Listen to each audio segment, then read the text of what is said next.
Good morning. I actually stayed at another dispersed campground last night, free camping. It's Salem Lake Campground in Hodgkinville, Kentucky. I had originally was going to stay at a Harvest Host location, but they never responded to my request. I don't know what happened there, but anyway, that's never really happened to me before. So I went on iOverlander and I did some searching, and I found this really cool place. Pretty dope. There's a couple other folks here, but the place is really nice.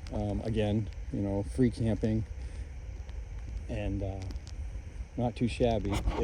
Free. I could say it cost me like, I don't know, $20 or something, because I had to go 12 miles out of my way. So 24 miles. So it's like, with this thing, it's like 3 gallons of gas. So, you figure out $10 it cost me to get here, and it was well worth it. But the place is nice. I am on my way to another Harvest Host place today. Not too many miles. I forgot what it was. I'll have to check it later. But you can see a little bit of, I don't know if you guys can see it in the video. There's a little bit of fog coming off the water. It's really cool looking. But anyway, yeah, I'm getting there. I'm making my way to Alabama. Well, actually Mississippi first for a party, and then Alabama to the wedding I'm going to. So I took a little detour on my way to my next Harvest Host location, and I stopped at Mammoth Cave National Park. I don't know a lot about this park, but we'll see. It could be interesting. It's rainy and drizzly out, so I'm not sure how much time I'll spend here, depending. As a matter of fact, this whole trip has been raining like almost every day. I mean, I had a couple of nice cool brisk days where I did the hikes, which you saw already, but in general, it's been raining like all the time. So I'm hoping that I can get a few good days of some sunshine coming soon. But anyway, I'm gonna go in and check this place out, and I'll see what's up. So this place is kind of different than most national parks I've been to. They do guided tours, and you take a bus and you go through this cave. Anyway, the only one that was available, it's 10:45. The rest aren't until like later this afternoon, and I didn't want to spend all day here. But anyway, I'm gonna do this tour. We'll see what happens. So hopefully it's cool and worth it. We'll see. So I'm on this tour of this cave. Just started. A lot of people here, more than I expected. Should be interesting. We'll check it out, see what this place is like. In a way that not a lot of other national parks can allow us. Mammoth Cave's a really unique environment. Down there, it's a World Heritage Site. But what's really special about it is the preservation that we have inside this cave. The cave is something kind of like a natural museum. For a normal museum, people go all across the world. They try to find the most interesting things they can, and they collect them, pool them all in one central location for people to come and see. And that's true of Mammoth Cave, except nobody had to go out and collect the things you're going to see today. Mammoth Cave has been such a natural point of curiosity for so many centuries that all this history has accrued here organically. And you can say that for most historic sites. Well, what's special about Mammoth Cave is what I just said, the preservation. A lot of the things you're going to see today would have decayed on the surface, would have been washed away with time.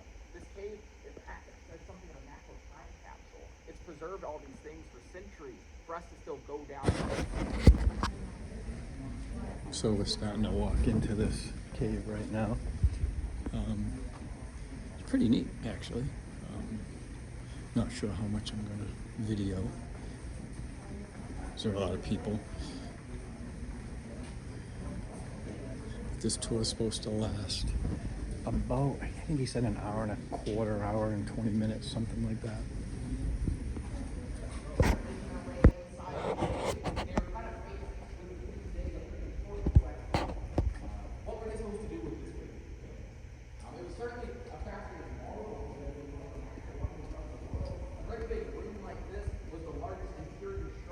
Many of those people had seen in their lives.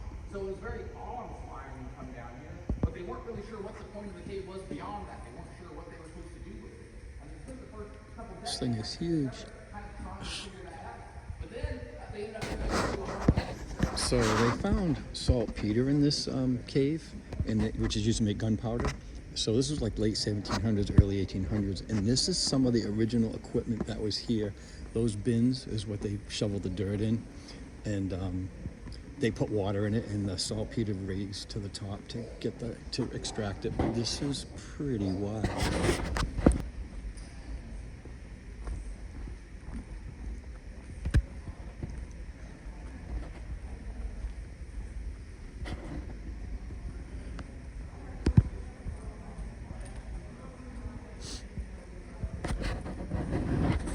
So I've checked out a lot of caves, different hikes I've done and everything. I've never seen a cave this big in my life.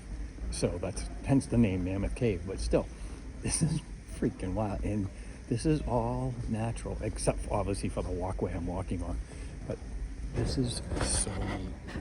And all this stuff is original. All these tools, all this wood, everything they use was originals from late 1700s, early 1800s.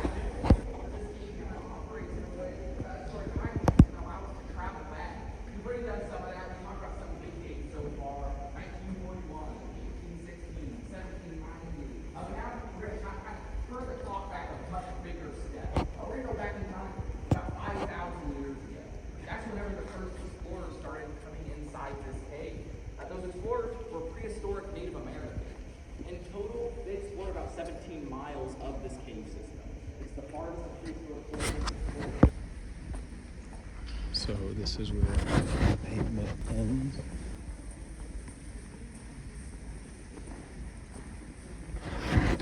This thing is massive.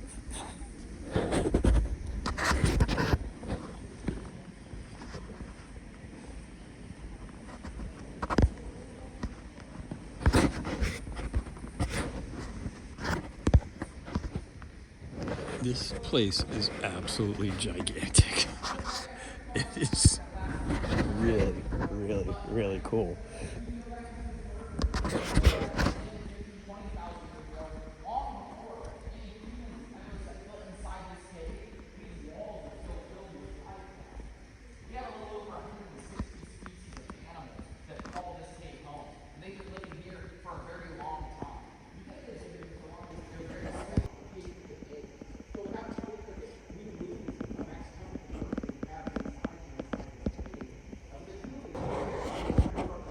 So this cave is the longest cave in the world. It's 400 and some odd miles long. And what he explained was that water eroded all this and created these caves. Kind of like the Grand Canyon, but with a roof, he said, which makes complete sense. But underneath where I'm standing is actually different channels of water.